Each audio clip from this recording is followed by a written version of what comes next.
راح انفذ طلباتكم لان هذا الشخص مجرم وقاتل. شوفي بان عيد النظر بالمعلومات قبل ما يصير عليك شيء ما يعجبك.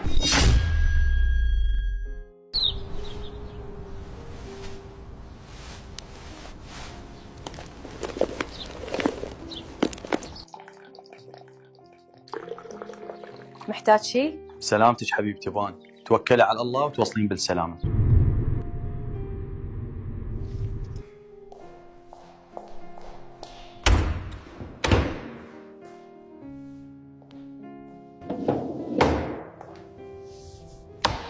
القانون هو الوحيد اللي ياخذ حقك. القانون ما يغدرك ولا يبيعك. أنا أؤمن جدا بالقانون لأن هو أساس المجتمع والحياة. دكتورة اكو شخصية مهمة تريد تتكلم وياك بغرفة الاستقبال. تمام دكتور، بس اخلص المريض توجه لغرفة الاستقبال. تمام دكتورة. اريد منك انه تغيرين التقرير الطبي للشخص هذا وتكتبين عليه مجنون بدل العاقل، حتى ما ينحكم عليه بالاعدام، وراح نخلي الفلوس تلعب بين ايدك، وعندك حريه الاختيار، اما التزوير او نسوي شيء ما تتوقعينه ابدا، لان احنا الدوله وكل شيء نقدر نسوي، واذا تفكرين الشعب يساعدك، الشعب نايم وما يدري شنو راح يصير عليك. ما راح انفذ طلباتكم لان هذا الشخص مجرم وقاتل. بعد انت بكيفك لو نصفيك انت واهلك لو تنفذين طلباتنا وتكتبين عليه شخص مجنون. يا رب خلصني من هاي المشكله، ما اريد العصابه تحصل على المبتغى وتسوي المجرم بريء قدام العالم ويضيع حق البنت المغدوره. اني اثق بالقانون وما يضيع حق احد بطريقه او باخرى، راح ينكشفون، والقانون ما يتزور، الحق حق والباطل باطل.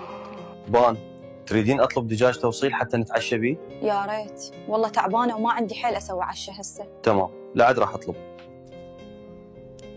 لا بان، لا تخلين تهديدي يهزك ويندفن حق البنت المسكينه المغدوره، اكتبي عاقل ولا تسمعين كلام الباطل. خليت امانتي عند رب العالمين، خلي اكتب عاقل واتوكل على الله وانام الصبح يصير الف حل. شيلي الوسواس من راسك يا بان.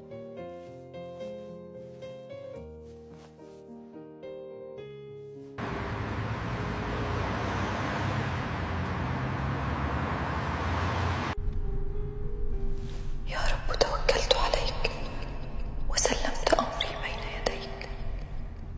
شوفي بان عيد النظر بالمعلومات قبل ما يصير عليك شيء ما يعجبك. شي يصير خلي يصير، اكو رب يحميني من هذه العصابات. خلاص صار، لازم هسه اسلم التقرير للقضاء العادل، لان بعد ما اتحمل مهازل وتهديدات وشي يصير خلي يصير، المهم الحق ما يضيع. سيدي هذه التقارير واتضح ان المجني عليه عاقل. تمام بنتي، راح اخذ الاجراءات المطلوبه بحق المتهم بشكل نهائي. اخيرا انتهت القضيه، ما اسمح لنفسي اخلي مجرم حر طليق بدون عقاب، لازم كل مجرم ياخذ العقاب اللي يستحقه.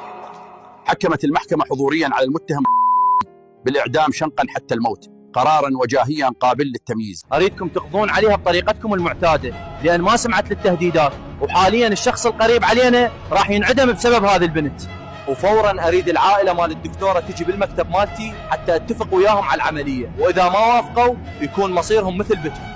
كم تبيع علينا وطنيات وما ترضى تجذب وما تقول على هذا الشخص مجنون، تريد تقول عليه عاقل وتريد تخلي هذا الشخص ينعدم، انتم ما لكم علاقه. اعرف شخص عنده شقه بتركيا، روحوا قعدوا يمي، ومحمد راح ينسجن مؤقتا لحد ما يطلع تقرير الانتحار ونطفي السالفه. راح نطفي الكاميرات مال المنطقه والبيت، وراح ناخذها ونصفيها بالحمام، ونكتب على الباب عباره اريد الله حتى يقولون هي سوت هيجي بنفسها.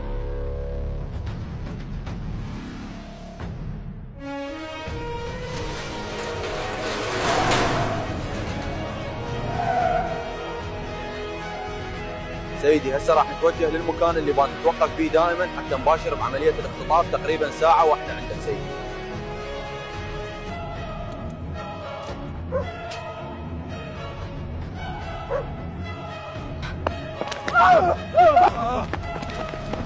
يلا حرك.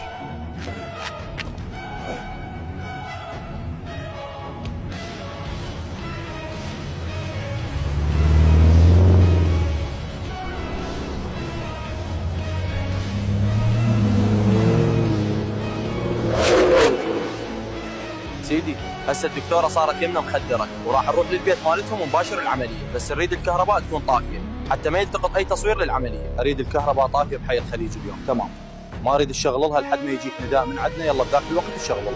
تمام سيدي. صار